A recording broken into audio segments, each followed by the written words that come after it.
Hello दोस्तों, welcome to my channel daily reactions और मैं हूं बशीर अहमद। दोस्तों, जैसे कि आप सबके इल्म में अब पावर्स की गेम चल रही है। जी हां, अब एक नया मैगजीन शाया हुआ है जिसमें एक चीज़ बताई गई कि 2025 के ताकतवर तरीन ममालिक की फहरिस्त जो है वो जारी कर दी गई है, जिस फहरिस्त को देखकर काफ़ी हैरानगियाँ हो रही थी। लेकिन ऐसी बात भी नहीं है कि जिससे बहुत ज़्यादा हैरान हुआ जाए। इस फहरिस्त में इंडिया का 5वां नंबर आया। जी हाँ, जैसे कि आप डिफेंस की बात करें, साइबर की बात करें, आप किसी भी लिहाज से बात करें, उस मुल्क की तरक्की किसी से ढकी छुपी नहीं है। इकोनॉमी उनकी इतनी स्टेबल है कि वो आए दिन नए मुआहदात करते हैं। हालांकि धमकियां भी उनको भरपूर मिल रही होती है। जैसे ब्रिक्स की हम बात कर रहे थे, ब्रिक्स में उनको धमकियां मिली थी कि अगर आप यूएस में ट्रेड करना चाहते हैं तो ब्रिक्स को आप टाटा बाय बाय कर दे, या तो यूएस की मार्केट को आप टाटा बाय बाय कर दे। ये धमकी दी गई थी डोनाल्ड ट्रंप के तरफ से, लेकिन उसके बाद भी उन्होंने थमने का नाम ले लिया। फिर उसके बाद रशिया से वॉरशिप्स पर मैं अपनी वीडियो बना चुका हूँ, वॉरशिप्स पर बात हुई, वॉरशिप्स के मुतल्लिक भी चीज़ें चल रही थी। लेकिन उसी दौरान ये यूएस बेस्ट मैगजीन का ये शाया कर देना कि 8 ताकतवर तरीन ममालिक और उस फहरिस्त में इंडिया का 5वां नाम होना, ये भी किसी बहुत बड़ी अचीवमेंट से कम नहीं। इसी से रिलेटेड पाकिस्तानी पब्लिक रिएक्शन लेंगे, लेकिन उससे कबल अगर आपने अब तक हमारे चैनल को सब्सक्राइब नहीं किया तो काइंडली चैनल को सब्सक्राइब कर दे और बेल आइकन को प्रेस करना बिल्कुल भी नहीं भूलेगा, जिससे हमारी वीडियोस बर वक्त आप तक पहुंचती रहेगी। तो लम्हा ज़ाया किए बगैर चलते हैं पाकिस्तानी पब्लिक रिएक्शन लेने के लिए। उम्मीद है चैनल अब तक आपने सब्सक्राइब कर लिया होगा। वालेकुम अस्सलाम। कैसे हैं आप? अल्हम्दुलिल्लाह। सर बताइएगा, जैसे कि पावर की गेम है, आपको पता है हर कोई चाहता है कि मैं सुपर पावर बनता रहूं, और उसके बाद हम देखते हैं कि इंडिया का 5वां नंबर आया है इस उसमें रैंक में। तो आप इस चीज़ को क्या समझते हैं कि 5वां नंबर सही है, ये नंबर बढ़ सकता है? 2025 की बात की अब, या इसमें रद्दबदल हो सकता है, या उनका नाम ऐसे इस लिस्ट में कैसे आया? मैं समझता हूँ ऐसी कोई राय या कैलकुलेशन कोई हतमी नहीं हो सकती। मसलन यूएस मैगज़ीन है 1945 जिसका आप तज़किरा कर रहे हैं, तो ये ऐसे जो मैगज़ीन्स होते हैं वो ज़्यादातर बाइज्ड होते हैं। मसलन जो मिलिट्री रिलेटेड जो होते हैं वो प्रोपेगेशन भी ज़्यादा कर रहे होते हैं।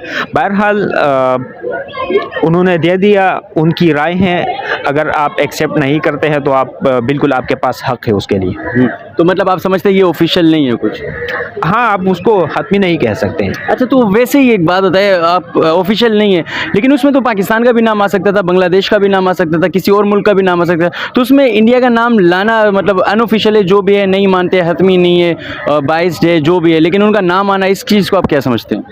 हाँ, ये अगर आप देख ले वेपन्स के लिहाज से रशिया चाइना से काफ़ी आगे भी है कुछ मामलात में, लेकिन उन्होंने रशिया को थर्ड पे कर दिया और चाइना को सेकंड पे कर दिया। हालांकि जितने भी सर्वेस इससे पहले हुए हैं या जो शुमारिये आते थे, तो उसमें रशिया को सेकंड पे, अमेरिका के बाद सेकंड पे आ रहा होता था।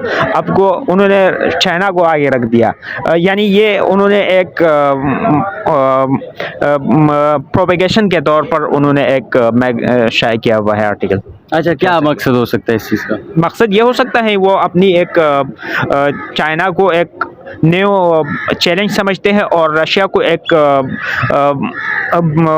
उन पे नज़र यानी ये करना चाह रहे हैं कि रशिया को अपनी नज़रों के नीचे देखना चाहते हैं, क्योंकि वो यूक्रेन में जो नेटो फोर्सेस है उनके ख़िलाफ़ और ख़ास तौर पर अमेरिका के ख़िलाफ़ बरसरी पेकार हैं। तो उसी हवाले से वो अपनी नज़रों के नीचे लोगों के नज़रों में गिराना चाह रहे हैं। अच्छा, तो रशिया वार में ठीक है, फिर उसके बाद चाइना इतनी तरक्की करे, तो अगर ये यूएस बेस्ड मैगजीन है और उसके बाद यूएस की इन्वॉल्वमेंट है इसमें, तो उस हिसाब से तो फिर चाइना को तो बहुत ज़्यादा पुश कर देना चाहिए था, क्योंकि मुकाबला चाइना से इस वक्त अमेरिका का। चाइना से मुकाबला है, लेकिन एक उनके एक प्रोपेगेशन के तौर पर उन्होंने ले लिया है और अपनी एक राय कायम कर ली है। उनकी राय है तो आप उसको हतमी तो नहीं कहला सकते हम। और अगर हम उसको हम अपने पर्सपेक्टिव से देखते हैं, हम तो अगर हम पाकिस्तानी पर्सपेक्टिव से देखेंगे किसी भी चीज़ को, और अगर कोई इंडियन है तो वो इंडियन पर्सपेक्टिव से देखेंगे। अच्छा, तो एज अ पाकिस्तानी आप क्या समझते हैं, रिपोर्ट गलत है, धांधली हुई है इस रिपोर्ट? हाँ, बिल्कुल कंफर्म धांधली हुई है पाकिस्तानी इलेक्शन की तरह। अच्छा, तो इस धांधली में इंडिया का नाम लाया, इस धांधली में पाकिस्तान का भी तो नाम ला सकते थे, पाकिस्तान का नाम क्यों नहीं लाया? ये मेरे लगता है सवाल मैंने रिपीट कर दिया, लेकिन उसी पे मुझे सेटिस्फाई नहीं किया आपकी जवाब ने, इसलिए मैं आपसे दोबारा पूछ रहा हूँ। तो पाकिस्तान का भी तो नाम आ सकता था। पाकिस्तान का नाम आ सकता था, लेकिन फ़िलहाल पाकिस्तान उस मकाम पे शायद नहीं है जो जिस तरह तरक्की पाकिस्तान को करनी चाहिए थी या जो अचीवमेंट करने चाहिए थे, उसमें पाकिस्तान ओबियसली पाकिस्तान नहीं पहुंच सका। होप फॉर द बेस्ट, इंशाल्लाह पाकिस्तान तरक्की करेगा। इंशाल्लाह। अस्सलाम वालेकुम। वालेकुम अस्सलाम। कैसी है? ठीक हूँ, अल्लाह का शुक्र। अच्छा बताइएगा, जैसे कि मामला चल रहे, पावर की गेम है और हर कोई चाहता है कि मैं पावरफुल बन जाऊं, क्योंकि जिन भी ममालिक की इकोनॉमी स्टेबल है, इकोनॉमिकल इश्यूज़ नहीं है उनकी कंट्रीज़ में, अब ज़्यादातर चल रहा है कि मैं पावरफुल ज़्यादा हूं, वो पावरफुल ज़्यादा है। तो अमेरिकन बेस्ड एक मैगज़ीन है, उसने एक रिपोर्ट छाया कि strongest countries of the world in 2025, उसमें इंडिया का नाम जो है वो 5वें नंबर पे आया। इस पर आप क्या कहेंगी कि उनका नाम 5वें नंबर पर क्यों आया, कैसे आया, किस वजह से? पहले तो अगर उनका नाम 5वें नंबर पर है तो हमें ये तयन करना चाहिए कि पहले नंबर पे उन्होंने किसका नाम रखा।